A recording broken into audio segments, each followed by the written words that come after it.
বাবা দ্বিতীয় বিয়ে করে ঘরে নতুন বউ নিয়ে উঠলেন। অনেকেই চাপা স্বরে বলছিল, আশরাফুদ্দিন সরকার এই বুড়ো বয়সেও কচি মেয়ে বিয়ে করে নিয়ে এসেছে, মেয়েটার যে কি হবে কে জানে। বাবা খুব রাগী ছিলেন। আমার চাচারাও আমার বাবাকে খুব ভয় পেতেন। আর আমাদের ভাই বোনদের যখন ডাক দিত তখন বুকের ভেতর পানি শূন্যতা টের পেতাম। ভয় পেত না শুধু আমাদের মা, মাকে যদি বাবা ধমকও দিতেন তখন কিন্তু মা পাল্টা ধমক দিয়ে বলতেন, বাচ্চাদের সামনে এমন করতে তোমার লজ্জা করে না? ছেলে মেয়ে কি শিখবে তোমার কাছ থেকে? নতুন বউকে বরণ করার মতো কেউ ছিল না। বাবা বড় চাচিকে পাশের বাড়িতে খবর পাঠালেন। চাচি আসাতে বাবা ঊর্ধ্বমুখী স্বরে বললেন, কি গো ভাবি, নতুন বউকে কতক্ষণ বাহিরে দাঁড় করিয়ে রাখবে? ধান দুর্বা কি বাড়িতে নেই? আমার মাকেও এই লোকটি একবার এই বাড়িতে বউ করে নিয়ে এসেছিল। ধান দুর্বা দিয়ে বরণ করেছিল আমার দাদি। আজ দাদি বেঁচে নেই। বেঁচে থাকলে বাবার পিঠে হয়তো লাঠি ভাঙত। বাবা পুরো বাড়ি শাসন করলো, বাবাকে একমাত্র দাদি লাঠিয়াতে শাসন করতে পারত। বড় চাচি বউকে বরণ করে ঘরে নিয়ে গেলেন। আমি বারান্দায় একপাশে দাঁড়িয়ে মানুষ দেখছিলাম।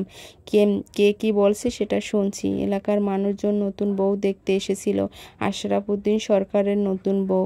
আমার পাশে এতক্ষণ আমার ছোট বোন দীপা ছিল। বাবা ডেকে নিয়ে কোলে বসিয়ে আহ্লাদ করছে। আমার মেয়েটা মামা বলে আর কান্না করবে না। দীপা, আমি তোমার জন্য মা নিয়ে এসেছি। মায়ের কাছে যাবে? এই প্রথম বাবা দীপাকে আদর করছে। দীপাকে যতটুকু আদর এখন করলেন এতটুকু আদরও আমি কখনো বাবার কাছে পাইনি।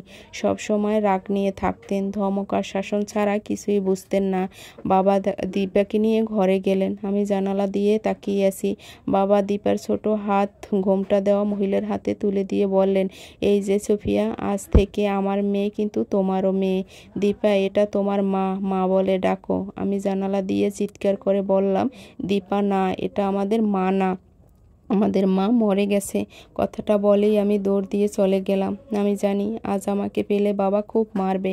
এখন মারতে না পারলেও সকালে যে মারবে এটা আমি হলপ করে বলতে পারি। মার্বেল খেলার জন্য একবার মেহগনি গাছের ডাল দিয়ে পিটাচ্ছিলেন। মা এসে সামনে দাঁড়ালেন। আমাকে বাঁচাতে মা সেদিন 2-3 ঘা খেয়েছিলেন। আজ তো আর আমার মা নেই, আমাকে বাঁচাতে কে সামনে এসে দাঁড়াবে?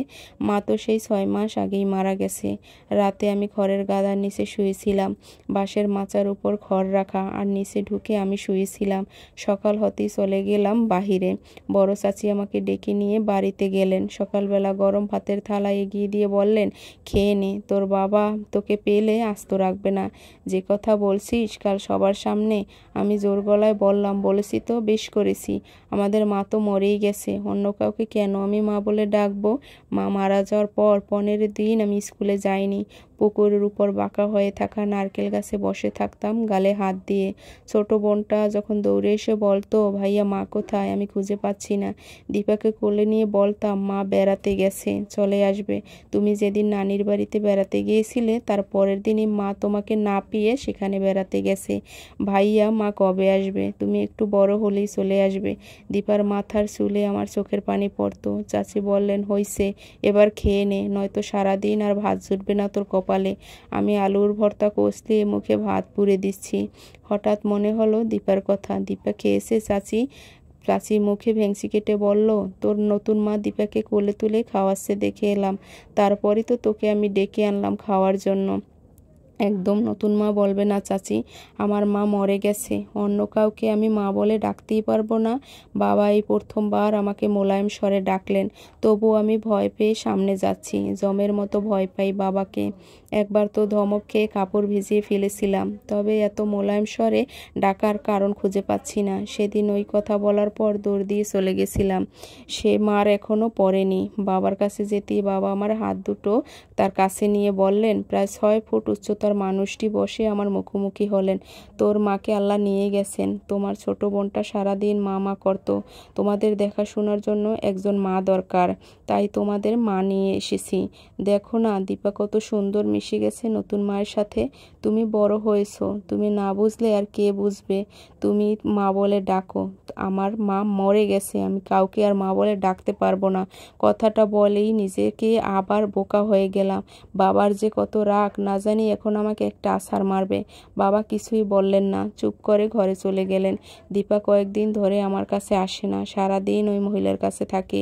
এই মহিলা নাকি তার মা। যেদিন মা মারা গেছিল সেদিন ছোট্ট দীপার চোখেও পানি ছিল, অথচ আজ অন্য এক মহিলাকে মা বলে ডাকছে, কোলে উঠে ভাত খাচ্ছে। ছোট তো, তাই হয়তো মায়ের অভাবের জন্য আপন করে নিয়েছে ওই মহিলাকে। শীতের দিন রোদে বসে আছি, গত 2 দিন রোদ ওঠেনি বলে গোসল করিনি, আজ রোদ ওঠাতে উঠোনে বসে আছি।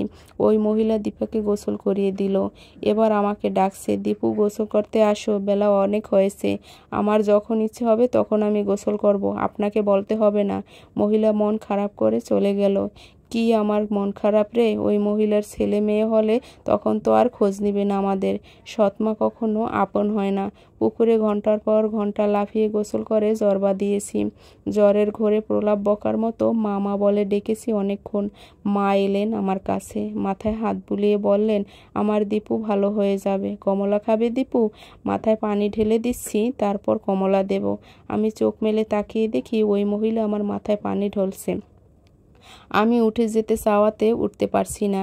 এটা আমার মা না। মা আমাকে কত ভালোবাসতো। পেটে ব্যথায় কেউ মরে যায়, কয়েকদিন পেট ব্যথা বলে মা মা করে চিৎকার করতো। একদিন প্রচণ্ড পেট ব্যথায় মাকে হাসপাতাল নিয়ে যাওয়ার পথে মা আর কথা বলেনি। চোখ বন্ধ করে ঘুমানোর পর আর সজাগ হয়নি। দীপা এসে ডাকছে, ভাইয়া ভাইয়া, মা কাঁদছে। আমি দীপার গালে চর বসিয়ে দিলাম। আমাদের মা মরে গেছে, আর সে এসে ওই মহিলার কথা আমার কাছে বলছে যে মা কাঁদছে।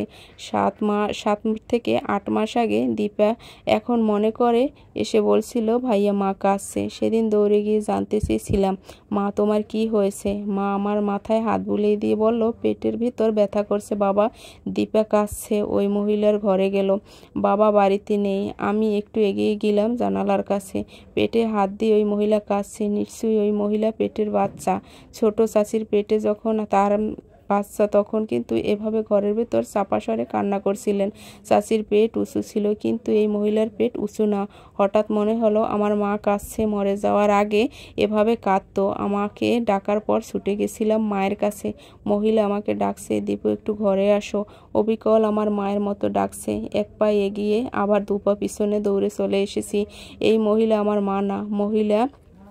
এই মহিলাটির অ্যাপেন্ডিক্স হয়েছে, অপারেশন করতে হবে।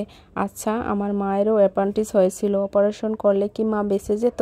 মহিলাকে রিকশায় করে বাবা হাসপাতাল নিয়ে যাচ্ছে, আমার মাকেও এমনি করে বাবা নিয়ে যাচ্ছিলেন।